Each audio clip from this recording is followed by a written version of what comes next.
Welcome to news online. విజయవాడలో AP CM Chandrababu Naidu మీడియాతో మాట్లాడుతున్నారు. కేబినెట్ మీటింగ్ అనంతరం లైవ్ లో చూద్దాం.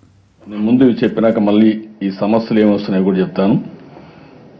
మళ్ళీ రెండో సంవత్సరం ఇన్వెస్టర్స్ మీట్ విశాఖపట్నంలో పెట్టుకుంటున్నాం. ఒక సంవత్సరం తర్వాత ఈ ఒక్క సంవత్సరంలో మీరు ఒకసారి చూస్తే లాస్ట్ ఇయర్ వచ్చిన ఎంఓయూలు మనం చాలాసార్లు డిస్కస్ చేశాం. మొత్తం 328 ఎంఓయూలు వచ్చాయి. 4,62,234 కోట్ల రూపాయలు ఇన్వెస్ట్మెంట్ కమిట్ అయ్యారు. అందులో 8,72,362 మందికి ఉద్యోగాలు కల్పిస్తామని కమిట్ అయ్యారు. ఇందులో ఇప్పటికీ మొత్తం కన్వర్షన్ రేట్ వచ్చి 48%, 48% కన్వర్షన్ రేట్. ఇన్వెస్ట్మెంట్లో కన్వర్షన్ రేట్ నెంబర్లో 48%, ఇన్వెస్ట్మెంట్లో 42%. మొత్తం చూస్తే 157 ఎంఓయూలు ఇప్పటికీ ఆల్మోస్ట్ ఆల్ క్లియర్ అయి పని ప్రారంభమైనటి, పని ప్రారంభించబోయేటి రెడీగా ఉన్నాయి. దీని పెట్టుబడి వచ్చి 1,93,053 కోట్ల రూపాయలు. ఎంప్లాయ్మెంట్ వచ్చి 2,27,127 మందికి ఉద్యోగాలు ఇచ్చే పరిస్థితి వస్తుంది. ఇవి కాకుండా ఇంకా కొన్ని R3, R4లో ఒక 49, 122 పెండింగ్ ఉన్నాయి. ఇవి కూడా ఈరోజు చూస్తే గవర్నమెంట్ ల్యాండ్ అడిగారు, ఐడెంటిఫికేషన్ ఇవన్నీ ప్రాసెస్లో ఉన్నాయి, కొన్ని డిపిఆర్ స్టేజ్లో ఉన్నాయి. ఇవి రెండు కూడా వస్తే ఇంకా దగ్గర మీకు ఆ డీటెయిల్స్ రిమైనింగ్ అన్ని దాంట్లో వస్తాయి. ఎంతైతే ఎంప్లాయ్మెంట్ ఉందో అవన్నీ దాంట్లో వచ్చే పరిస్థితి వస్తుంది. ఈరోజు కూడా కొన్ని ప్రాజెక్టులు క్లియర్ చేశాం ఎస్ఐపిబిలో.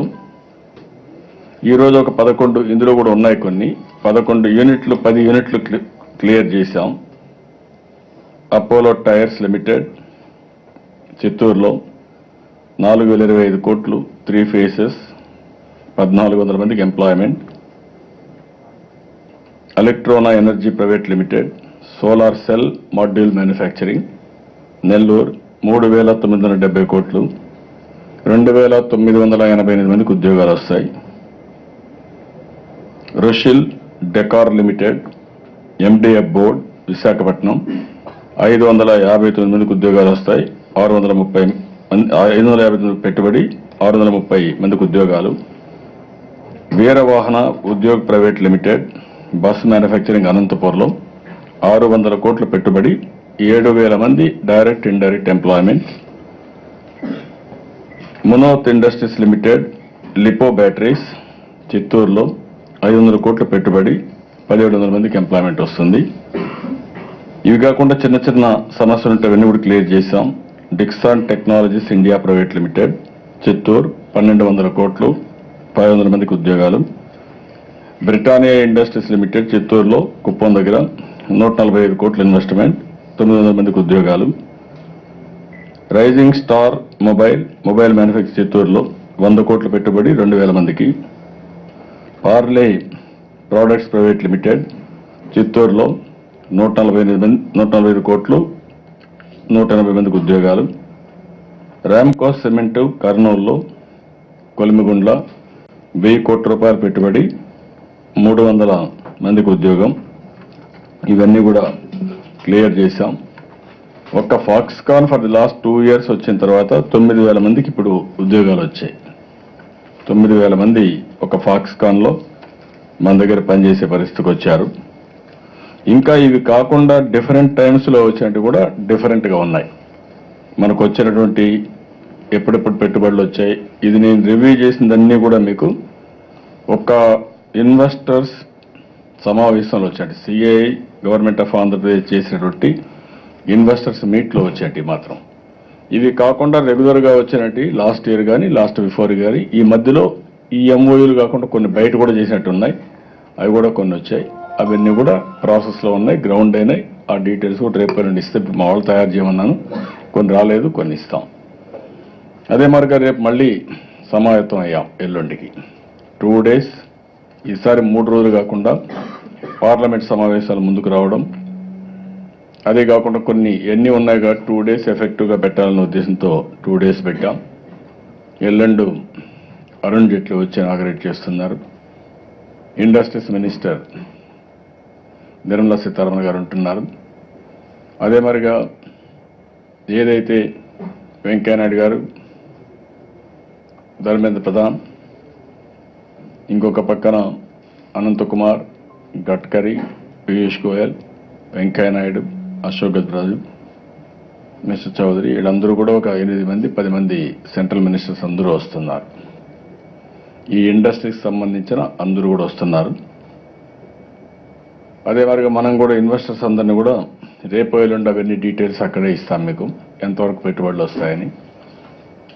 అటు కేంద్ర ప్రభుత్వం కానీ, కేంద్ర ప్రభుత్వ రంగ సంస్థలు కానీ, ప్రైవేటు కానీ పెద్ద ఎత్తున రావాలని చెప్పి ఆకాంక్షిస్తున్నాం. మనకుండే అడ్వాంటేజెస్ అన్నీ కూడా ఏవైతే ఒకసారి చూస్తే, ఒక విధంగా చెప్పాలంటే ఒక క్రైసిస్తో ప్రారంభించాం. మామూలు క్రైసిస్ కాదు, అగమ్య గోచర నుంచి ప్రారంభమైంది మన యాత్ర. చాలామంది మాకు పెన్షన్లు వస్తాయా, మాకు జీతాలు వస్తాయా, మేమేమవుతాం, మా పిల్లల భవిష్యత్తు ఏంటి అని ఒక అగమ్య గోచరం. ఆ రోజు కూడా ఒక దిక్కుదోచన పరిస్థితిలో కొన్ని దిక్కల మీరు చూస్తే జరిగిన విధానం కూడా ఒక ఉద్ధృతంగా ఒక మూమెంటం కింద అందరూ రోడ్డు మీదకి వచ్చారు. ఏదో జరిగిపోతా ఉంది, అన్యాయం జరిగిపోతుందని వచ్చారు. చేసిన విధానం కూడా చాలా తప్పుడు విధానం చేశారు. సోనియా గాంధీ పుట్టిన రోజున అనౌన్స్ చేయడం 2 రాష్ట్రాలు ఇస్తామని, ఇటలీ ఇండిపెండెన్స్ డే రోజున 2 రాష్ట్రాలు విభజించినట్టు నోటిఫికేషన్ ఇవ్వడం. అంటే ఈ 2 కాకుండా పార్లమెంట్లో డోర్స్ అన్ని క్లోజ్ చేసి, అదే మరి ఎక్కడికక్కడ టీవీలు బంద్ చేసి ½ an hourలో మొత్తం అజెండా పూర్తి చేయడం. ఒక మానవత్వం లేకుండా ఇష్టానుసారంగా చేశారు కాబట్టి ప్రజల్లో ఒక అసహనం, ఒక బాధ, ఆవేదన, నిర్వీర్యం కూడా వచ్చింది. నేను ఆ రోజు ఒకటే చెప్పాను, మీరు ఆ స్పీచెస్ అన్నీ చూడండి. జరిగింది, అధైర్యపడితే చేయగలిగింది ఏం లేదు, ధైర్యంతో నిలదొక్కోవాలి. ఎవరైతే మనల్ని దెబ్బతీయాలని ప్రయత్నం చేశారో ఆ వ్యక్తులు అసూయపడే విధంగా మనం కష్టపడి పనిచేద్దాం. మన కోపాన్ని కసిగా మార్చుకుందాం, కసిగా మార్చుకొని రాత్రింబగుళ్ళు పనిచేద్దాం, పనిచేసి మన సత్తా ఏంటో నిరూపిద్దామని నేను పిలిపించాను. నా మీటింగ్స్ అన్ని, ఎలక్షన్ మీటింగ్లు అన్నీ పోయి చెప్పాను. ఆ రోజు కూడా ప్రధానమంత్రి నరేంద్ర మోడీ గారితో మేము బీజేపీ అలయన్స్ పెట్టుకోవడానికి కూడా కారణం రాష్ట్ర ప్రయోజనాలు. ఎందుకంటే కేంద్రంలో ఇప్పుడు ఒక ఇబ్బందిలో ఉన్నటువంటి రాష్ట్రాన్ని బయట పడేయాలంటే, మనం బయటపడాలంటే కేంద్రం కూడా చేయూతన అవసరం, హ్యాండ్ హోల్డింగ్ అవసరం. అందుకని పెట్టుకున్నాం. పెట్టుకున్న తర్వాత మీరు చూస్తే ఫస్ట్ డే మనది ఇంకా రాష్ట్రం ఏర్పడలా. జూన్ 2వ తారీఖున రాష్ట్రం నోటిఫికేషన్ వచ్చింది. 26వ తారీఖున ప్రధానమంత్రి ప్రమాణ స్వీకారం చేసి ఫస్ట్ క్యాబినెట్ పెట్టాను. నేను ఢిల్లీకి వెళ్ళి నేను ఒకటే చెప్పాను, మీరు కానీ 7 మండలాలు మాకు ఇవ్వకపోతే నేను ప్రమాణ స్వీకారం చేయను. అవసరమైతే స్టేట్మెంట్ ఉన్నా పర్వాలేదు, నాకు ఆ పదవి వద్దు, ఆ అధికారం వద్దు. నాకు కనీసం పోలవరం ప్రాజెక్టు కానీ పూర్తి కాకపోతే ఒకసారి నోటిఫికేషన్ అయిన తర్వాత మళ్ళీ తెలంగాణకు ఇమ్మని సబ్మర్జెన్స్ ఇమ్మంటే ఇవ్వరు, అది జరగదు. జరగకపోతే పోలవరం ప్రాజెక్ట్ రాదు. కాబట్టి మీరు చేస్తేనే నేను ప్రమాణ స్వీకారం చేస్తానని నేను గట్టిగా చెప్పాను. అందుకే మీరు చరిత్ర ఇదంతా ఉంటుంది. ఫస్ట్ మీటింగ్లో పార్లమెంటు సమావేశాలు చేయడం కోసం పెట్టిన మీటింగ్లో ఫస్ట్ అజెండా ఆ 7 మండలాల ముంపు గురైన మండలాలు ఒక ఆర్డినెన్స్ ద్వారా ఆంధ్రప్రదేశ్కి ఇవ్వడానికి పాస్ చేశారు. పార్లమెంట్ ఆమోదం చేసి నేరుగా వెంకయ్యనాయుడు, రాజ్నాథ్ సింగ్ ఇద్దరూ వెళ్ళి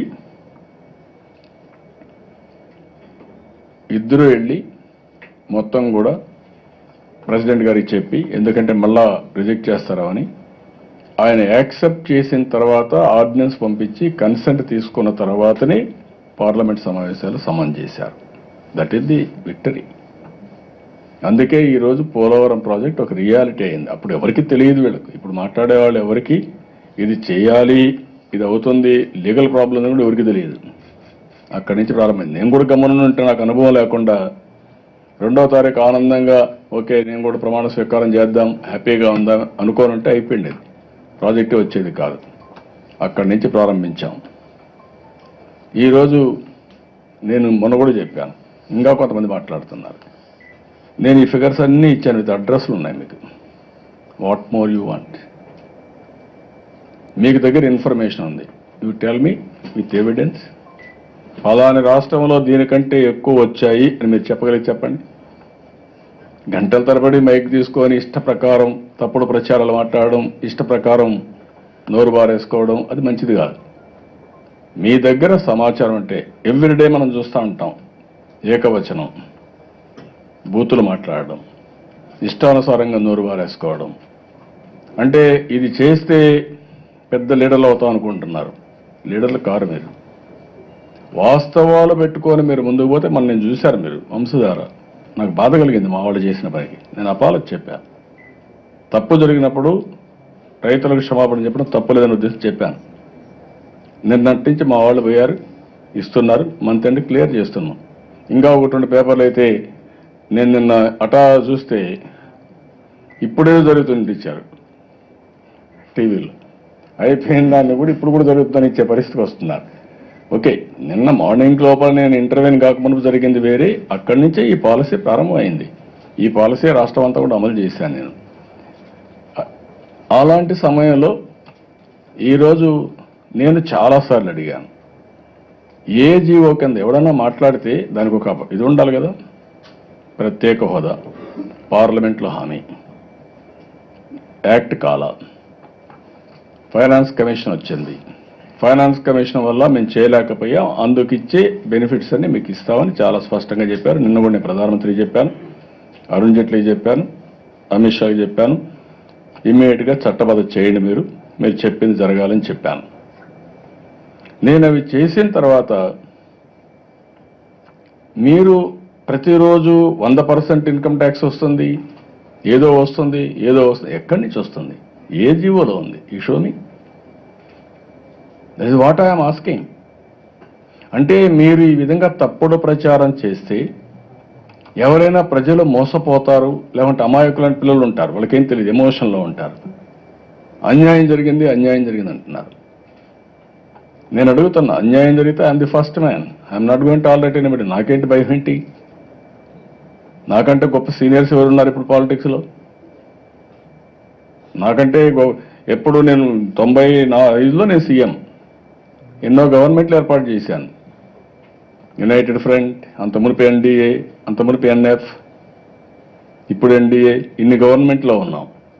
కాబట్టి వీళ్ళకి అనుభవం, పంచాయతీ బోర్డు ప్రెసిడెంట్ కావాలా, ఒక మంత్రి కావాలా, సెక్రటరియట్ ప్రొసీజర్ తెలియదు మీకు, ఏమీ తెలియదు.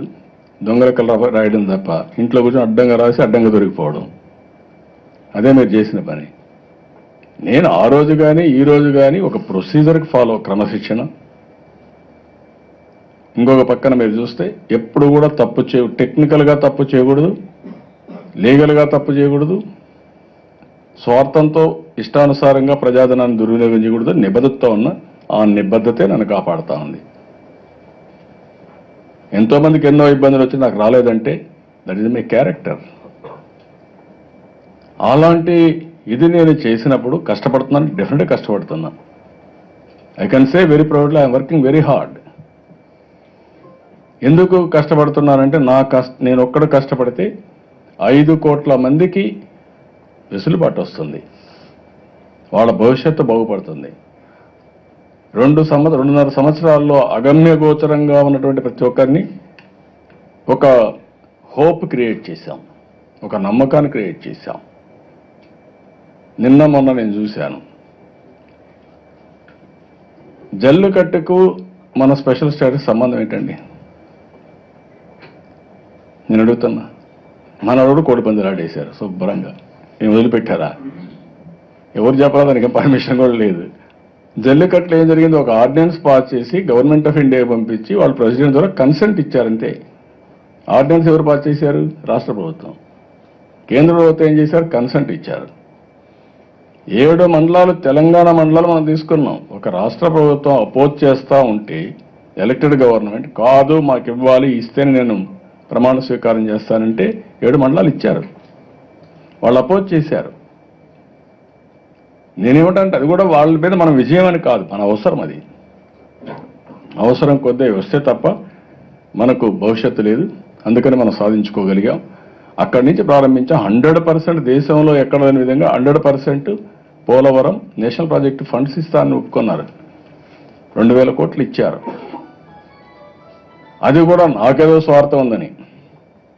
What nonsense this people are talking అండి. నాకేంటి స్వార్థం ఏంటి దాంట్లో? నా టైం వారానికి ఎన్ని గంటలు పోతా ఉంది? ఇంతవరకు కేంద్రం నుంచి వాళ్ళకి ఇంట్రెస్ట్ ఉంది, కానీ వాళ్ళు అక్కడి నుంచి ఇక్కడ రావాలంటే 29 జిల్లాలు, ఇది 29 రాష్ట్రాలు, ఇది ఒక రాష్ట్రం. అందుకే ఇంతవరకు నేను రమ్మన్నా కూడా రాలేకపోయారు. వాళ్ళకుండి ఒత్తిడి, పనులు ఒత్తిడి వల్ల. ఒక వారం కానీ మనం చేయకపోతే ఫినిష్ అయిపోతుంది. అంటే వీళ్ళ ఉద్దేశం ఏంటంటే పోలవరం పూర్తి అయిపోతే రాష్ట్రం బాగుపడుతుంది.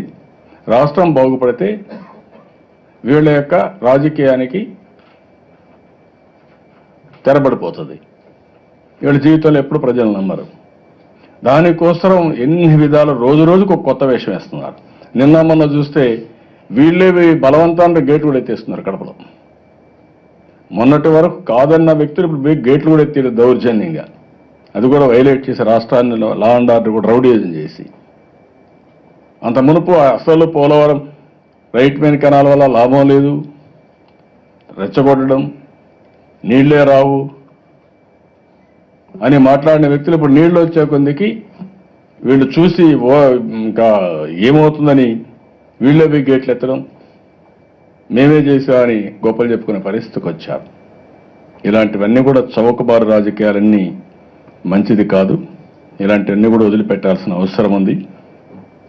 నేను అందుకనే ఈరోజు మీరు ఒకసారి చూస్తే నేను ఇంతవరకు ఇన్వెస్ట్మెంట్ విషయాలు మీకు చెప్పాను. మొత్తం మీరు చూసినప్పుడు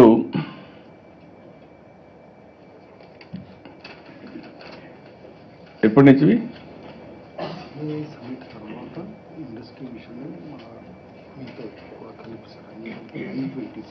ఇప్పుడు ఈ ఇయర్లో మొత్తం కలిసి 927 వచ్చాయి సార్. మొత్తం ఎంఓయూలు ఈ ఇయర్ సిఏ ఎంఓయూలు, industry mission launch, other leads మొత్తం కలిసి మనకు వచ్చేట్టు కూడా కలిపితే 927. ఈ లాస్ట్ ఇయర్ నుంచే 16-17లో 5,03,978 కోట్ల రూపాయలు విలువ చేసే ఎంఓయూలు. 5,03,978 కోట్లు. ఎంప్లాయ్మెంట్ 10,05,506 ఎంఓయూలు చేసింది. దీంట్లో గ్రౌండ్ అయింది 659.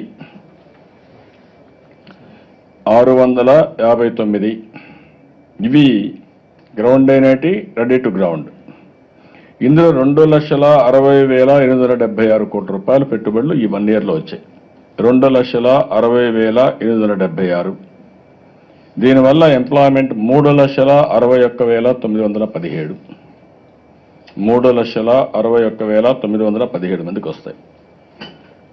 ఇవన్నీ కూడా ఉంటే ఇప్పుడు నేను అడుగుతున్నా, ఎవరైనా సరే రేపు ఇంత మంచి సందర్భంలో, శుభ సందర్భంలో ఎవరైనా అజిటేషన్లకు పిలిపిస్తారండి? ఏంటంటే రేపు అకేషన్ రిపబ్లిక్ డే. రిపబ్లిక్ డేన బ్లాక్ ఫ్లాగ్లు పెట్టుకోవడానికి మనసు రావాలి కదండి. దుర్మార్గులు కాకపోతే, నేరస్తులు కాకపోతే, కఠినమైనటువంటి మనస్సు ఉండేవాళ్ళు కాకపోతే అది వస్తుందని అడుగుతున్నా. దేశమంతా పండుగ చేసుకుంటానంటే కాదు, నేను మాత్రం నల్ల బ్యాడ్జ్ పెట్టుకుని తిరుగుతానంటే దేనికది? స్పెషల్ స్టేటస్ ఏంటి? ఇప్పుడు ప్రొవొకేషన్ విశాఖపట్నంలో ఇన్వెస్టర్స్ మీట్ జరుగుతూ ఉంది. ఏం చేయాలి? గొడవ చేయాలి. గొడవ చేసి ఏం చెప్పాలి? ఆంధ్రప్రదేశ్ రాష్ట్రంలో గొడవలు ఉన్నాయి, స్టెబిలిటీ లేదు, సుస్థిరత లేదు అని చెప్పాలా. ఎక్కడ దుర్మార్గం అండి ఇది? ప్రజలు ఆలోచించాల్సిన అవసరం ఉంది. లాస్ట్ టైం ఈరోజు 42 దేశాల ప్రతినిధులు వస్తున్నారు రేపు విశాఖపట్నానికి. 42 దేశాల ప్రతినిధులు విశాఖపట్నానికి వచ్చి మళ్ళీ రేపే ఎల్లుండో మీకు ఆ డీటెయిల్స్ ఈరోజు ఇస్తే బాగుంటుంది. ఎన్ని లక్షల ఎంఓయూలు జరుగుతున్నవన్నీ ఇస్తాను. ఇంతమంది వచ్చి ఒక పండుగ వాతావరణంలో ఈ రాష్ట్రంలో పెట్టుబడులు పెట్టడానికి, ఒక ఉత్సవానికి వచ్చినట్టు వీళ్ళందరూ వచ్చి ఒక ఈవెంట్ కోసం వస్తే, విశాఖపట్నం టౌన్ కూడా ఉదూద్ సైక్లోన్లో కళావిహీనమైనటువంటి విశాఖపట్నం ఈరోజు వండర్ఫుల్ సిటీగా రికవర్ అయ్యి, కాదు విశాఖపట్నం వైభవాన్ని చూపిస్తామనే విధంగా తయారయ్యి రెడీగా ఉంటే మీరు ఓర్చలేరండి. ఎందుకండి మీకు కళ్ళు కొట్టడం? ఎందుకు ఇంత బాధ మీకు? అక్కడ పోయి మేము ఏదో బ్లాక్ ఫ్లాగ్లు చేస్తాం, ఇంకొకటి చేస్తాం, ఏదో జరిగిపోయింది అని మాట్లాడే పరిస్థితికి వచ్చారు. రెండోది, ఈరోజు విశాఖపట్నంలో మీరు ఒకసారి చూస్తే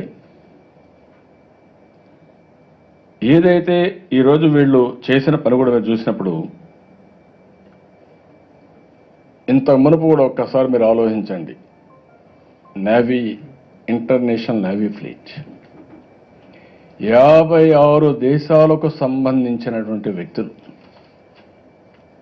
ప్రపంచం మొత్తం, America, China, Russia, Japan, leading countries అన్ని మన విశాఖపట్నం ఆర్కే బీచ్ రోడ్లో ఫ్లాగ్ మార్చ్ చేశారు. మన ప్రధానమంత్రికి సెల్యూట్ చేస్తూ ఫ్లాగ్ మార్చ్ చేశారు. దట్ ఇట్ సెల్ఫ్ ఇజ్ మనకు గర్వకారణం. అలాంటి సమయంలో మీరు ఏం చేశారండి? తునిలో బస్సులు తగలబెట్టి 3 రోజులు మేము అక్కడ ఉత్సవాల వారిగా బ్రహ్మాండంగా జరుగుతూ ఉంటే ప్రపంచం అంతా వచ్చి, సైనాధిపతులు వచ్చి, పెద్ద ప్రెసిడెంటు, ప్రైమ్ మినిస్టర్ అందరూ వస్తే మీరు ఆ రోజు కూర్చొని నిరసనలు చేశారు. ఎంత దుర్మార్గం అండి ఇది! నిన్న అదే మళ్ళా నిరసనలు చేయాలని నిన్న మళ్ళా ప్రయత్నం చేశారు. ఈరోజు మళ్ళీ ఆర్కే బీచ్లో అమాయకుల్ని రెచ్చగొడుతూ మీరే డబ్బులు పెట్టి, మీరే మనుషులను పెట్టి వాళ్ళ జీవితాలతో ఆడుకుంటున్నారు మీరు.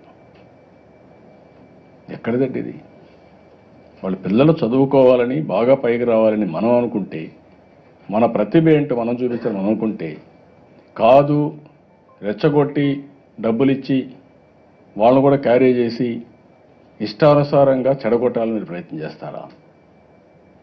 దానికి వద్దంటే మా మీద లేనిపోని విమర్శలు చేస్తారా మీరు? అంటే మీకు ఆ మాత్రం కూడా లాస్ట్ ఎలక్షన్లో ఏం జరిగిందండి?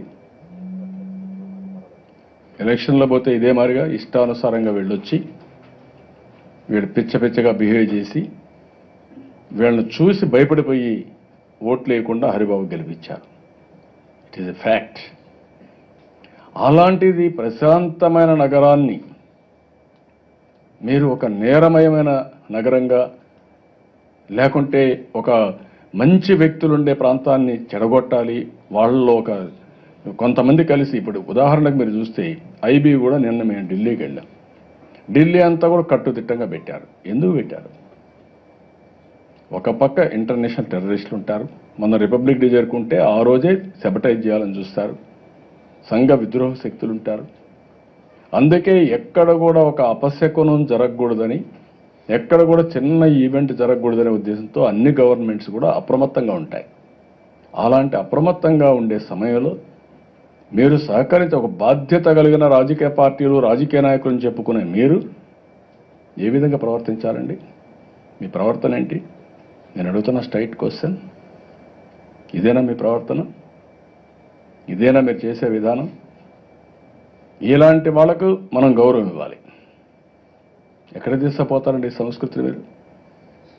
అందుకే నేను అపీల్ చేస్తున్న పబ్లిక్ అందరికీ, మీరు ఆలోచించండి.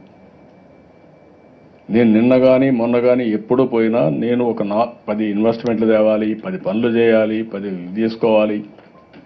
నిన్న కూడా నేను నీతి ఆయోగ్లో కూడా మాట్లాడుతూ అవసరమైతే చైనా టైప్లో, షెంజన్ టైప్లో మనకు కూడా ఒక స్పెషల్ ఎంప్లాయ్మెంట్ జోన్ ఒకటి వస్తే రాష్ట్రం బాగుపడుతుంది. మనం ఈస్ట్ కోస్ట్లో ఉన్నాం. అనునిత్యం నేను రిమైండ్ చేసేది, ఈ రాష్ట్రానికి ఉండే అవకాశాలు వేరే రాష్ట్రాలకు లేవు. దానికి కారణం long Coast line, deep water ports, dynamic people, వనరులు ఉన్నాయి, గ్యాస్ ఉంది, ఆయిల్ ఉంది, మినరల్ వెల్త్ ఉంది, వాటర్ ఉంది. ఇవి ఉపయోగించుకొని చేయాలి. అదే సమయంలో మాకు అన్యాయం జరిగింది. మేము కోరుకున్న విభజన కాదు. కట్టుబట్టలతో వచ్చాం. 60 సంవత్సరాలు శ్రమ చేశాం. శ్రమంతా వదిలిపెట్టి వచ్చాం. మాకు కూడా న్యాయం చేయాల్సిన అవసరం ఉంది.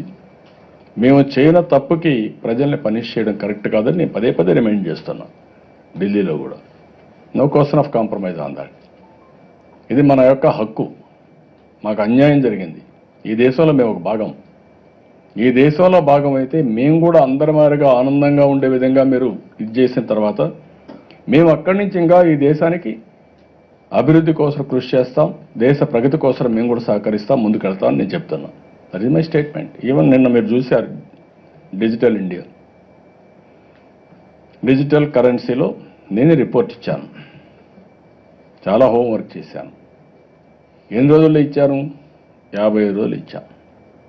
5 మంది చీఫ్ మినిస్టర్లు, ఐటీ ఎక్స్పర్ట్స్ ఇంక్లూడింగ్ నందన్, ఎవరైతే ఈరోజు ఆధార్ సృష్టికర్త, అదే మరిగా మిగిలిన ఎక్స్పర్ట్స్, నీతి ఆయోగ్ అందరం కూర్చొని 55 రోజుల్లో ఫస్ట్ టైం రిపోర్ట్ ఇచ్చాం.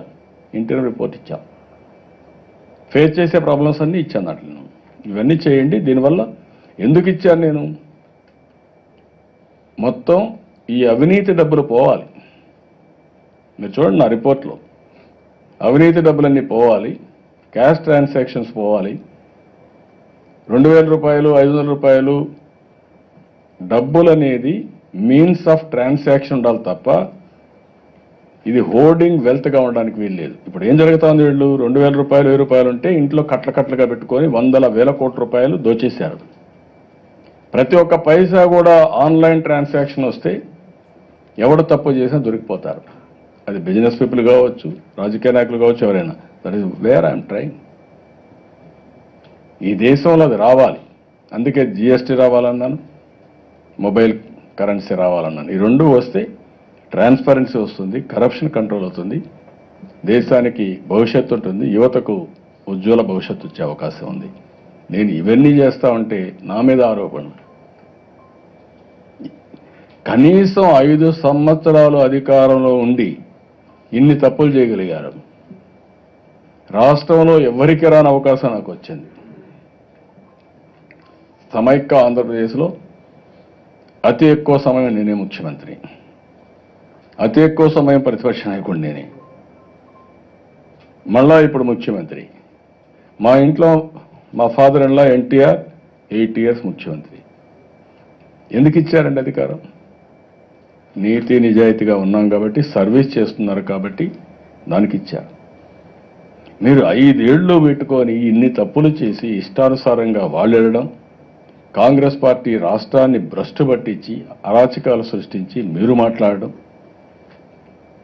అప్పుడప్పుడు బాధ కలుగుతుంది. నిన్న శ్రీకాకుళంలో మొత్తం సార్ట్అవుట్ చేస్తే కొంతమంది భరించలేక అక్కడ పోయి ఒకరిద్దరు ఇంకా రెచ్చగొడుతున్నారు. మీరు తీసుకోవద్దండి, మేము అది చేసేస్తాం, ఇది చేసేస్తామని.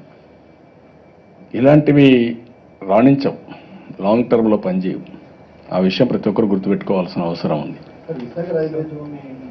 అది కూడా అడుగుతున్నాం. విశాఖపట్నం రైల్వే జోన్ అడుగుతున్నాం. ఇంకా మనకు రావాల్సింది కడపలో స్టీల్ ప్లాంట్ కూడా రావాలి. వాళ్ళు ముందుకు రావడం లేదు. అంటే ఇంకా కొన్ని ఇన్ఫ్రాస్ట్రక్చర్ ఉన్నాయి మనకు, అవన్నీ కూడా అడుగుతున్నాం. ఒకటి కాదు.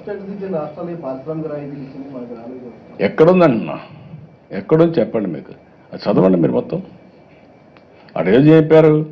స్పెషల్ స్టేటస్, ఎందుకంటే ఆర్థికంగా ఎదగడానికి ఆర్థిక సహాయం చేస్తామని చెప్పారు తప్ప ఇంకోటి కాదు. రెండోది ఎప్పుడో తీసేశారు. స్పెషల్ స్టేటస్కి ఇండస్ట్రీ ఇన్సెంటివ్ సంబంధం లేదని చెప్పి ఎప్పుడో తీసేశారు. అందుకే మనకు తెలంగాణకు రెండుకి పెట్టారు. బ్యాక్వర్డ్ ఏరియాకు వాళ్ళకి ఇచ్చారు, మనకు ఇచ్చారు. ఇప్పుడు దాని తమాషా ఏంటంటే మనకు 9 జిల్లాలకు వచ్చి వాళ్ళకి 10 జిల్లాలకు వచ్చాయి. అటు నోటిఫికేషన్లో 10 జిల్లాలు ఉన్నాయి వాళ్ళకు ఒరిజినల్గా, ఎప్పటి నుంచో బ్యాక్వర్డ్లు ఉన్నాయి. అవే క్రైటీరియా తీసుకొని ఇచ్చారు. రెండోది ఇన్సెంటివ్స్ ఇచ్చిందంతా ఇద్దరికి ఇచ్చారు. అవి కూడా ఏమి నామినల్ ఇన్సెంటివ్స్. అది వాళ్ళకు ఉపయోగపడాల, మనకు ఉపయోగపడాల. పవన్ కళ్యాణ్ కూడా ఇందులో ఈ ఉద్యమంలో ఉన్నారు కదా.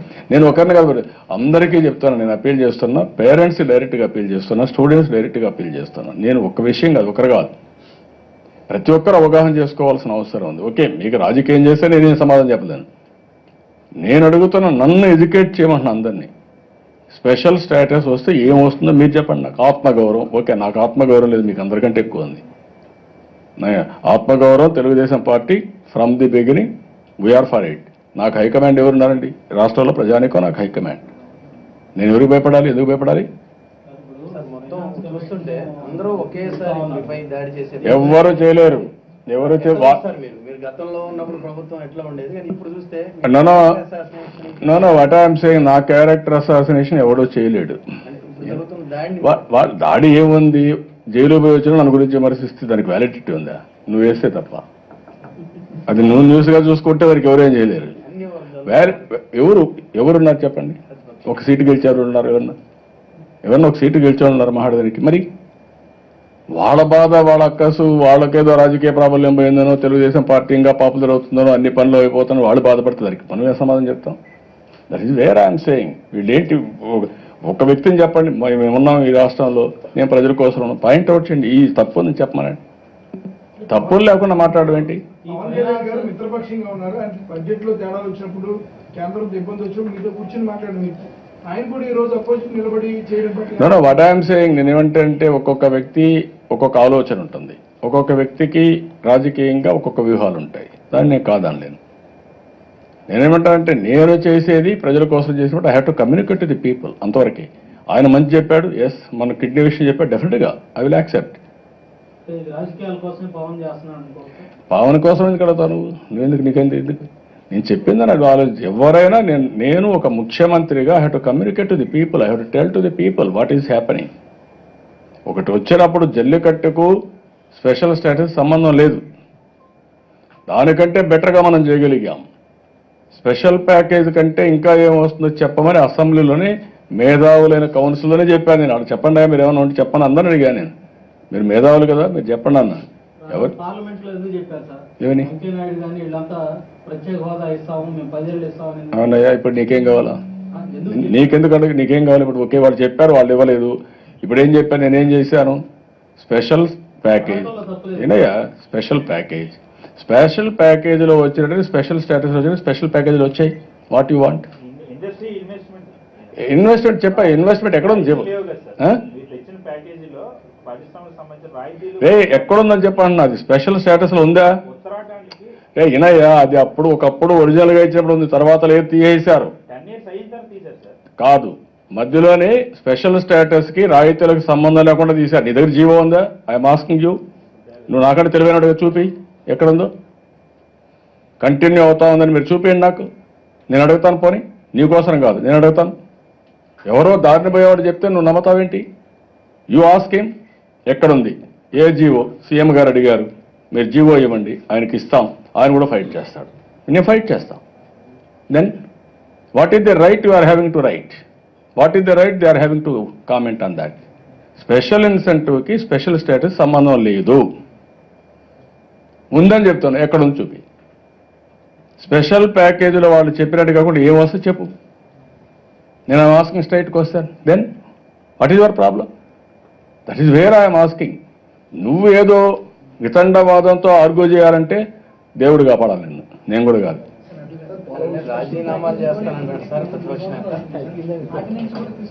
అది చెప్పారు మరి, డెఫినెట్గా అడిగాను, అది చెప్పాను. తొందరలో తీసుకొస్తాను చెప్పారు, డెఫినెట్గా తీసుకొస్తారు.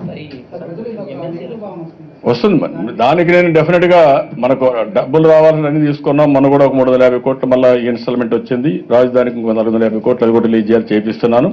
మీరు చెప్పింది కూడా ఇంకా మనకు కొన్ని రావాలి, నిన్న కూడా చెప్పి వచ్చాను. Will get it done. దాన్ని అడిగారా? ఎస్, నేను కూడా చెప్తాను. దాంట్లో న్యాయం ఉంది.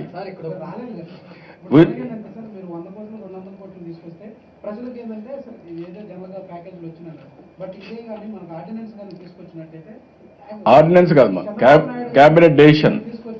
క్యాబినెట్ డెసిషన్, ఆర్డినెన్స్ రావడానికి క్యాబినెట్ డెసిషన్ తీసుకొని అది చట్టబద్ధత ఇవ్వాలి. ఇప్పుడు ఒకవేళ ఈ గవర్నమెంట్ ఇదైనా భవిష్యత్తులో ఎవరున్నా ఎవరు లేకపోయినా రాష్ట్రం కోసం అది కంటిన్యూ కావాలి. అదే అడిగింది, చట్టబద్ధత.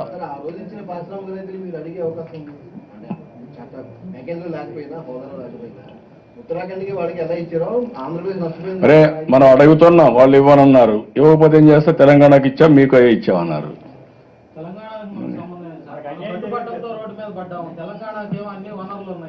అవునే అదే ఏ ప్రెస్ నువ్వు ఏ ప్రెస్ 10 అదే వచ్చింది నీతో ఆ 10 వేనమ్మా, అదే ప్రాబ్లం నీకు ప్రాబ్లం అదే. What I'm saying here I may say, నీవు అడిగిన దానికి చెప్పాలా, అదే సమయంలో నువ్వు కూడా లిమిట్స్ ఉంటాయి మీకు. ఇది కూడా మీరు గుర్తుపెట్టుకోవాలి. డిసిప్లిన్ చాలా మంది మీరు నేషనల్ మీడియాలో నేను చూశాను, వెరీ గ్రేట్ సబ్జెక్ట్. నేను ఎక్స్ప్లెయిన్ చేసాక ఎవ్రీబడి ఈజ్ కన్విన్స్డ్. నేను అడిగాను 2 సార్లు, ఏమయ్యా మీకు అది చెప్పండి అంటే అందరూ లేదు sir, we are all very happy, you have given clarity ఇచ్చిన తర్వాత వితండవాదం చేస్తే అది నీ మీడియా, నీ పొలిటికల్ పార్టీ. నువ్వు ఒక పొలిటికల్ పార్టీకి సంబంధించిన మీడియా. అరే నువ్వు ఇంకా నేనేమంటానంటే, you wanted to provoke, you can talk, దానికంటే ఎక్కువ వద్దు. దానికి అందుకని ఏం చెప్తారంటే, కొంతమందికి కొన్ని సమయాల్లో ఆన్సర్ చేయడం కూడా కరెక్ట్ కాదు. మీకు అజెండా వేరే ఉన్నప్పుడు ఐఎమ్ నాట్ ఎంఫోర్డ్ టు ఆన్సర్. మీరు జనరల్గా ఉన్నప్పుడు డెఫినెట్గా ఐ హ్యావ్ టు ఆన్సర్. వదిలేమన్నా వదిలిపెట్టి నేను గట్టి చెప్పాలి చూస్తే వదిలిపెట్టాడు. నేనేం చెప్పానంటే, కావాలని కొంతమంది ప్రజల్ని రెచ్చగొట్టి వీళ్ళ రాజకీయ లబ్ధి కోసం ప్రయత్నం చేస్తున్నారు. విశాఖపట్నం ఒక ప్రశాంతమైన నగరం, ఒక క్రమశిక్షణకు మారుపేరు. అలాంటి నగరంలో ఒక ఈవెంట్, రిపబ్లిక్ డే ఒక ఈవెంట్, ఆ తర్వాత ఇన్వెస్టర్స్ మీట్ 2 రోజులు, రాష్ట్ర ప్రయోజనాల కోసం 42 దేశాల ప్రతినిధులు సమావేశం అవుతున్నారు. ఇలాంటి సమయంలో మనం హుందాతనమే కాకుండా రాష్ట్ర గౌరవాన్ని కాపాడుకోవాలి. కొంతమంది రాజకీయాల కోసం, రాజకీయ ప్రయోజనాల కోసం రెచ్చగొట్టే ప్రయత్నాలు చేసి చిచ్చు పెట్టాలనుకుంటే మీరే కాపాడుకోవాల్సిన అవసరం ఉంది.